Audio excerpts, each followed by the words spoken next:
함께 신앙 고백하심으로 9월 8일 새벽 예배를 주님 앞에 올려드리겠습니다. 전능하사 천지를 만드신 하나님 아버지를 내가 믿사오며 그 외아들 우리 주 예수 그리스도를 믿사오니 이는 성령으로 잉태하사 동정녀 마리아에게 나시고 본디오 빌라도에게 고난을 받으사 십자가에 못 박혀 죽으시고 장사한 지 사흘 만에 죽은 자 가운데서 다시 살아나시며 하늘에 오르사 전능하신 하나님 편에 앉아 계시다가 저리로서 산 자와 죽은 자를 심판하러 오시리라.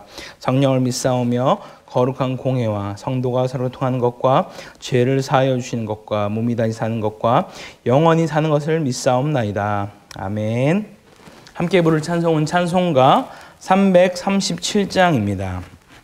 찬송가 337장입니다. 다 찾으신 줄 알고 함께 찬송 드리겠습니다. 내 모든 시험 무거운 짐을 주 예수 앞에 아뢰이며 근심에 쌓인 날 돌아보사 내 근심 모두 맡으시네. 무거운 짐을 나 홀로 지고 견디다 못해 쓰러질 때 불쌍히 여겨 구원해 주리 은혜의 주님 오직 예수. 내 모든 괴로움 닥치는 환난 주 예수 앞에 아뢰이며 주께서 친히 날 구해 주사 넓으신 사랑 베푸시네. 무거운 짐을 나 홀로 지고 견디다 못해 쓰러질 때 불쌍히 여겨 구원해 주리 은혜의 주님 오직 예수. 내 짐이 점점 무거워질 때 주 예수 앞에 아뢰이며 주께서 친히 날 구해 주사 내 대신 짐을 져주시네. 무거운 짐을 나 홀로 지고 견디다 못해 쓰러질 때 불쌍히 여겨 구원해 주리 은혜의 주님 오직 예수. 마음의 시험 무서운 죄를 주 예수 앞에 아뢰이며 예수는 나의 능력이 되사 세상을 이길 힘 주시네. 무거운 짐을 나 홀로 지고 견디다 못해 쓰러질 때 불쌍히 여겨 구원해 주리 은혜의 주님 오직 예수. 아멘. 이어서 부를 찬송은 찬송가 370장입니다. 찬송가 370장 주 안에 있는 나에게 함께 찬송 드리겠습니다. 주 안에 있는 나에게 딴 근심이 있으랴 십자가 밑에 나가 내 짐을 풀었네. 주님을 찬송하면서 할렐루야 할렐루야. 내 앞길 멀고 험해도 나 주님만 따라가리. 그 두려움이 변하여 내 기도 되었고 전날의 한숨 변하여 내 노래 되었네. 주님을 찬송하면서 할렐루야 할렐루야. 내 앞길 멀고 험해도 나 주님만 따라가리. 내 주는 자비하셔서 늘 함께 계시고 내 궁핍 밤을 아시고 늘 채워주시네. 주님을 찬송하면서 할렐루야 할렐루야 내 앞길 멀고 험해도 나 주님만 따라가리.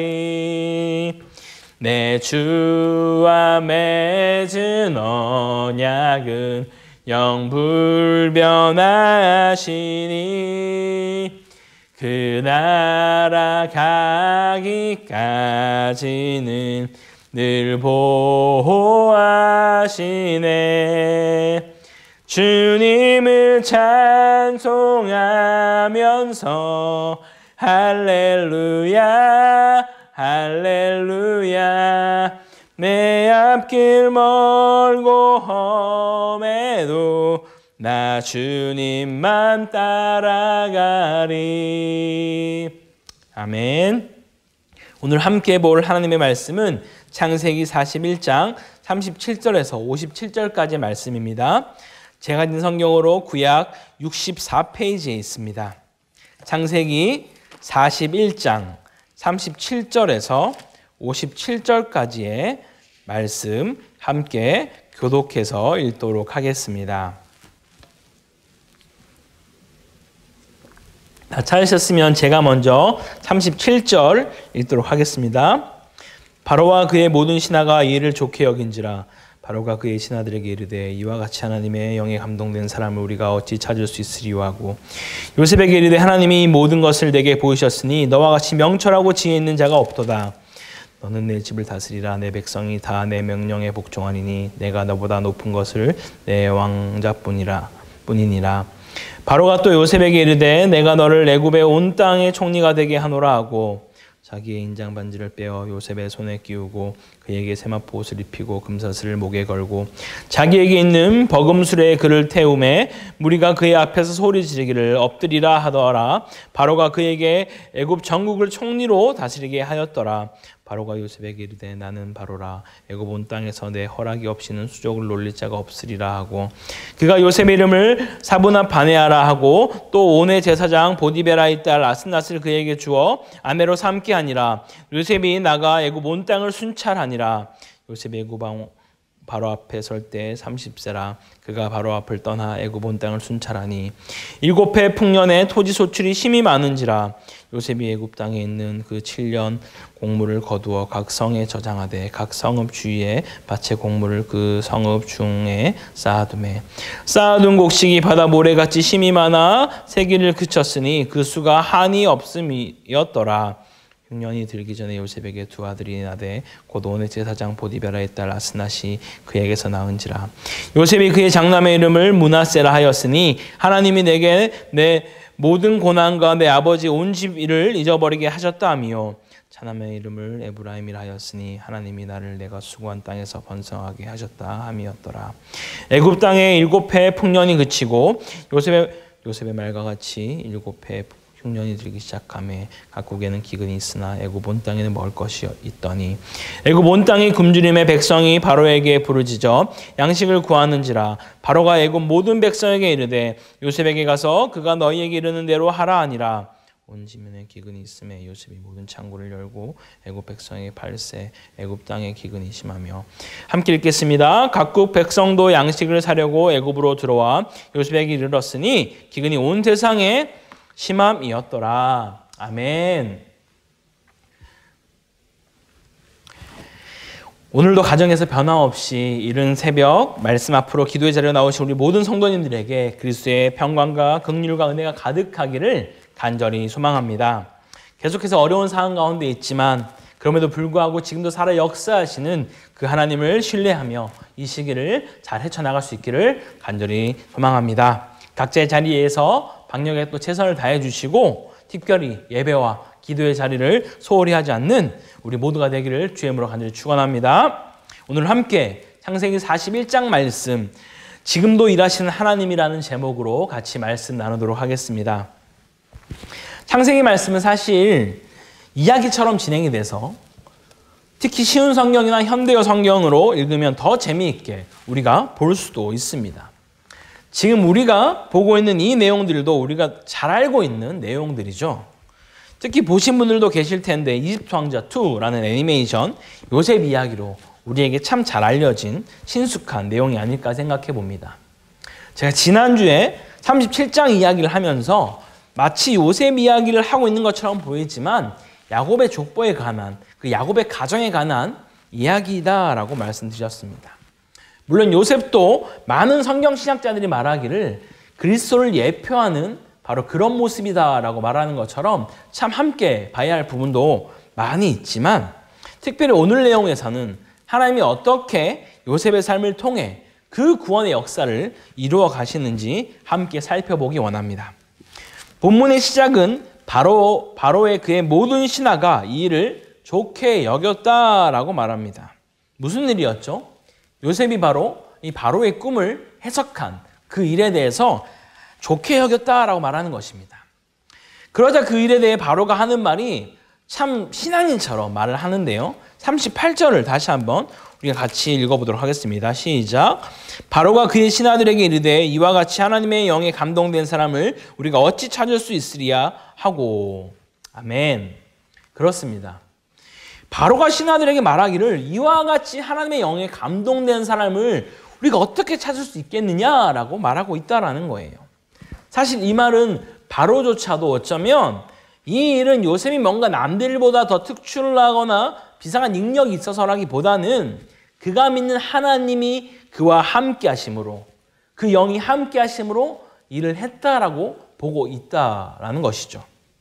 왜냐하면 이어서 그가 또 39절에 이렇게 말하고 있기 때문입니다. 39절 제가 읽어드립니다. 요셉에게 이르되 하나님이 이 모든 것을 내게 보이셨으니 너와 같이 명철하고 지혜 있는 자가 없도다 라고 말하고 있는 것이죠. 여기서 말씀하는 것처럼 하나님이 모든 것을 너에게 보이셨다라고 그가 인정하고 있는 것입니다. 그리고 그 명철과 지혜도 주님께서 주셨다라고 고백하는 것이죠. 그렇게 말한 이후에 요셉에게는 갑자기 엄청난 일이 닥치게 됩니다. 아니, 맞이하게 되는 것이죠. 좀 전까지는 그 인생에서 정말 지워버리고 싶은 그런 고통과 고난의 순간들을 겪으면서 어디에 있었죠? 감옥에 있었습니다. 그런데 갑자기 바로가 요셉에게 이르기를 내가 내 집을 다스리라. 백성이 내 명령에 다 복종할 것이며 너보다 높은 것은 내 보좌밖에 없다라고 말할 정도로 갑자기 제수였던 요셉을 아주 높은 자리로 올려주는 그런 일을 요셉에게 일어나기 시작합니다. 사실 이 말은 좀 전까지 제수였던 그 요셉에게는 상상도 할 수 없었던 일이었고요. 이방인이 이 땅의 총리가 되었고 그것도 그 나이가 30세 됐다는 것조차가 정말로 불가능한 일이 아닌가 생각해 봅니다. 다시 말하면 이 일조차도 요셉의 그런 어떠함 때문이 아니라 요셉이 어떤 스펙을 정말 화려하게 쌓았고 그가 특출난 뭔가 기능이 있었기 때문에 된 것이 아니라 살아계신 하나님께서 지금도 그 요셉의 삶 가운데 역사하셨기 때문에 이 일이 가능했다라는 것을 말하는 것입니다. 이 땅을 살아가는 우리들도 그것은 마찬가지인 것이죠. 우리가 무조건 세상적인 성공을 거둬야만 뭔가 잘 됐다라는 것은 절대 아니지만 하나님이 일하시면 능치 못할 일이 없다라는 사실을 믿으시기 바랍니다. 우리의 최고의 스펙은 바로 하나님인 것을 꼭 기억하십시오. 그렇게 바로 요셉을 총리로 세운 뒤에 그에게 그것에 대한 확실한 징표를 몇 가지 보여주고 있습니다. 수여하고 있는 것이죠. 무엇이죠? 42절부터 보게 되면 먼저는 인장반지를 빼서 요셉에게 직접 끼워줍니다. 사실 이것만으로도 이미 게임은 끝난 것이죠. 인장반지 의미를 아마 잘 알고 계실 것입니다. 어떠한 글을 쓰든 무엇이 되든 간에 그 인장반지가 찍히는 순간 그것은 바로 바로의 말이 된다라는 것이죠. 그리고 또 이어서 세마포 옷을 그에게 입혀줍니다. 또한 금사슬을 목에 걸어주는데 이것은 고위 관직들의 어떤 그런 장신구였던 것이죠. 그리고 마지막으로는 버금술의 글을 태워서 이 나라를 또 순회하면서 사람들에게 엎드리라 라고 말하며 그러한 것들을 또 하게 한다라는 것입니다. 이 버금술에는 왕이 타는 수레, 정말 말 그대로 버금가는 그런 2인자의 수레를 말한다라는 것입니다. 그런데 바로 여기서 그것을 멈추지 않고 더 나아갑니다. 뭔가 아직까지 요셉의 삶에 2% 부족해 보이는 것을 채워주려고 그는 그 다음 일을 하는데요. 무엇인가요? 45절을 보면 무엇을 하고 있죠? 네, 그렇습니다. 그는 이름을 바꿔줍니다. 창씨 계명을 하는 것이죠. 뭐라고 바꾸죠? 사브낫 바네아라는 이름으로 바꿔줍니다. 이 이름은 히브리식 이름이 아닌 애굽식, 이집트의 이름입니다. 이것에 대한 뜻이 여러 어떤 말들이 있지만 가장 유력한 것은 먼저는 생명의 부여자 혹은 생명의 주관자라는 뜻이 있습니다. 우리가 잘 알고 있는 것처럼 요셉은 예수 그리스도를 예표하는 자였기 때문에 생명을 주는 자라는 그런 어떤 것을 그 이름 안에서 볼 수 있다라는 것입니다. 또한 다른 한 가지 의미가 더 있는데요. 이것은 바로 하나님은 말씀하시고 그분은 살아계신다라는 뜻입니다. 놀랍지 않습니까? 이방인의 그 왕이 이 요셉에게 지어준 이름이 생명의 주관자다, 생명의 부여자다. 네가 믿는 하나님은 살아계시고 역사하시고 말씀하는 분이다 라는 이름을 붙여주었다라는 것입니다. 우리가 한번 생각해 볼 때 다니엘은 그러한 이름을 얻지 못했어요. 그냥 우상 숭배를 하는 관련된 이름을 다니엘과 그 친구들이 얻었죠. 하지만 이 요셉은 정말 이방인조차도 인정하는 그러한 이름을 지어줬다라는 것입니다. 그리고 거기서 멈추지 않습니다. 바로는 또 무엇을 하죠? 온의 제사장 보디베라의 딸 아스낫과 이 요셉을 결혼시켜 줍니다. 이것은 어떤 의미이냐? 그 당시에 태양신을 숭배하는 가장 위대한 제사장 가문의 그 딸과 이 요셉을 결혼시킨 것이죠. 아무래도 요셉이 히브리인이었고 이방인이었기 때문에 그 땅에서 총리가 되었지만 사람들이 수근수근 될 수 있는 거죠. 아니 무슨 저런 이방인이 저런 종놈이 와서 총리를 한다는 거야 라는 어떤 이런 모든 이야기들을 이 바로 결혼을 통해서 잠식시켜 버린 것입니다. 그런데 이쯤 되면 우리가 이런 생각을 해볼 수 있을 것 같아요. 요셉도 역시 사람일 수밖에 없구나. 그렇게 어려울 때는 주님을 찾고 주님을 뭔가 나아간다고 생각했었는데 이제는 등 따시고 배부르니까 더 이상 주님을 찾지 않고 바로가 해주는 대로 좋아서 낼름 다 받아 먹으면서 이제 이방신을 섬기는 자와까지 결혼을 하며 그렇게 살아가는 모습을 보이는 이 요셉 역시 별 수 없구나라고 생각을 할 수도 있을 것 같습니다. 하지만 우리가 계속해서 성경을 살펴보게 되면 요셉의 그 이후의 삶이 결코 이런 것들로 인해서 흔들리지 않는 것을 우리는 볼 수 있습니다. 그가 세상의 문화 속에 살아가고 있지만 결코 그 중심이 흔들리지 않는 것을 우리는 볼 수 있다는 것이죠. 다른 말로 보게 되면 이 요셉이 예수 그리스도를 예표하는 것처럼 예수님 이 땅 가운데 인카네이션 하셔서 성육신 하셔서 이 땅 가운데 사람의 몸으로 오셨지만 결코 죄를 지으시거나 우리의 모습처럼 뭔가 연약한 모습으로 그렇게 쓰러지는 모습을 보이지 않고 모든 고통과 고난과 어려움을 당하셨지만 그 중심은 결코 흔들리지 않고 아버지를 향한 것처럼 요셉 또한 그런 모습을 보여주고 있다라는 것이죠.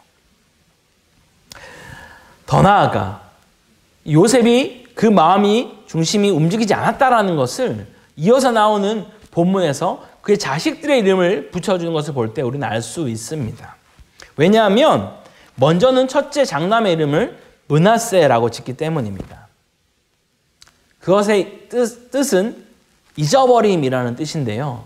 그가 지나간 그 모든 과거를 지워버리고 싶을 만큼 그런 어떤 그의 마음이 있었던 거예요.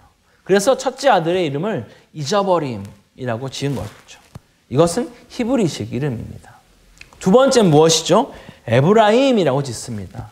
이제는 모든 고통과 흉년과 같은 삶은 좀 멈추고 이제 풍년과 같은 그런 번성함, 풍성함이 찾아올 것에 대해서 이 에브라임이라는 이름으로 그가 이름을 짓게 되는 것입니다. 그리고 그는 하나님이 보여주신 대로 이 7년간의 흉년과 또 풍년에 잘 대처하며 명철과 지혜를 가지고 이 일들을 처리하는 것들을 보여주면서, 그리고 마지막에는 이 애굽뿐만이 아니라 각 나라에 있는 모든 도처에 있는 자들이 이 애굽으로 곡식을 구하러 오는 것으로 오늘 본문은 끝이 나게 됩니다. 여기서 우리가 기억해야 할 것은 무엇일까요? 우리가 잘 참고 기다리면 주님께서, 하나님은 결국 하나님의 자녀에게 총리가 되는 건세와 부와 이 모든 것을 주셔서 우리가 이 땅에서 잘 먹고 잘 살게 할 것이다 라고 결론을 내리면 우리는 성경을 아주 오해하고 있는 것입니다. 아까 서두에 말씀드렸지만 성경은 예수님을 예표하는 요셉을 말하는 것도 있지만 분명 이들의 삶을 통해서 어떻게 주님이 구원의 역사를 이루어가는지를 우리 가운데 보여주고 있다라는 것입니다. 그래서 내일 보시겠지만 이 42장 말씀을 보면 다시 이제 야곱의 이야기가 시작되는 것을 우리는 볼 수 있는 것이죠. 그리고 하나님이 진짜 말씀하고 싶은 이야기들을 풀어가기 시작하는 겁니다. 그렇다면 지금까지 하나님은 무엇을 하신 걸까요? 그냥 요셉을 한번 등장시킨 것일까요? 그렇지 않다라는 것이죠. 우리가 알고 있는 것처럼 이렇게 말도 안 되고 상상조차 안 되는 이런 어려운 기근의 상황들을 통해서 하나님은 결국 이 야곱과 요셉이 만남의 그 일들을 예비하시고 또한 그 모든 형제들의 모든 것들을 또 용서와 화해의 관계로 풀어가셔서 이 이스라엘 백성들을 구원하시며 이 땅에 예수 그리스도가 오게 하는 그 일을 준비하셨다는 겁니다. 할렐루야. 그냥 하나님이 이 일 가운데 숨어 계셨던 것이 아니라 지금도 살아 역사하셔서 이 모든 것을 준비하셨다라는 겁니다. 할렐루야. 사랑하는 성도 여러분, 오늘 우리는 이 한 가지를 기억하면 좋겠습니다. 결코 요셉의 인생에서 이 봄과 같은 찬란한 봄날만 있었던 것은 아니라는 것을 우리는 알고 있을 것입니다. 오히려 그는 그의 아들의 이름에서조차도 우리가 알 수 있는 것처럼 이 모든 것을 잊어버리고 싶을 만큼 그는 너무나 어둡고 고통스럽고 힘든 그런 고난의 흉년 같은 시간들을 보냈다라는 것이죠. 하지만 그 고통과 고난으로 끝이 아니었음을 오늘 본문은 우리 가운데 말씀하고 있다라는 것입니다. 주님은 그때도 우리의 삶 가운데 여전히 살아 역사하시며 우리의 삶을 인도하시며 그 일을 통해서 구원을 이루셨다는 그 사실을 믿으시기 바랍니다. 혹시 여러분의 인생에 있고 싶을 만큼 그런 고통과 고난의 순간이 혹시 있으셨습니까? 아니면 혹시 그것이 지금이십니까? 만약 그렇다면 지금도 살아 역사하시는 그 주님을 신뢰하고 오늘도 담대히 살아갈 수 있는 우리 모두가 되기를 주님으로 간절히 축원합니다. 함께 기도하겠습니다. 사랑과 은혜가 풍성하신 하나님 아버지 감사합니다. 오늘도 우리에게 또 귀한 창세기 말씀으로 하나님이 살아 역사하시는 분이라는 것을 이 시간 또 깨닫게 하여 주시니 감사드립니다. 주님, 때로는 우리에게도 이처럼 상상도 할 수 없는 그런 기근과 고통과 고난의 어려움이 찾아올 때가 있습니다. 하지만 이때 주님 우리 가운데 계시지 않았던 것이 아니라 그때도 언제나 우리 가운데 살아 역사하시며 우리에게 가장 좋은 것을 주시기 위해 예비하시고 일하시는 그 주님을 신뢰함으로 오늘도 이번 한 주도 주 안에서 담대히 살아갈 수 있는 주의 백성으로 우리를 인도하여 주시옵소서. 그렇게 일하 주께 감사드리며 이 모든 것 살아계신 우리 예수 그리스도 이름으로 기도드립니다. 아멘. 하늘에 계신 우리 아버지여, 이름이 거룩히 여김을 받으시오며 나라가 임하옵시며 뜻이 하늘에서 이룬 것 같이 땅에서도 이루어지이다. 오늘날 우리에게 일용할 양식을 주옵시고 우리가 우리에게 죄 지은 자를 사하여 준 것 같이 우리 죄를 사하여 주옵시고 우리를 시험에 들게 하지 마옵시고 다만 악에서 구하옵소서. 대개 나라와 권세와 영광이 아버지께 영원히 있사옵나이다. 아멘. 우리 함께 같이 말씀 붙들고 기도하면 좋겠습니다. 또 공동기도 제목 가지고 기도하기를 원합니다. 코로나19가 또 다행히 인원이 줄어가고 있는데 속히 이것이 다 종식되어지고 또 단계가 내려오고 1단계로 떨어지고 더 나아가 백신이 개발되어서 이 모든 것이 종식될 수 있게 해달라고 함께 기도하며 나가면 좋겠습니다. 또 여전히 온라인으로 드리고 있는 우리 주일학교 예배와 청년부 예배를 통하여서 우리 또 다음 세대들이 결코 신앙이 뒤떨어지지 않도록 주께서 붙들어 달라고 기도하면 좋겠습니다. 또 우리도 여전히 작년들도 온라인 예배와 온라인 목장 모임을 하고 있는데 이 가운데 우리에게 정말 그 모여서 하는 예배가 얼마나 소중한지 깨닫고 더욱더 주님을 간절히 찾는 시간 되게 해달라고 기도하면 좋겠습니다. 또 계속해서 진행되는 주님 나의 최고봉 9시 기도를 통하여서 주께서 정말 우리 가운데 놀라운 은혜를 베풀어 달라고 우리 주님 한번 찾고 같이 기도하겠습니다. 주여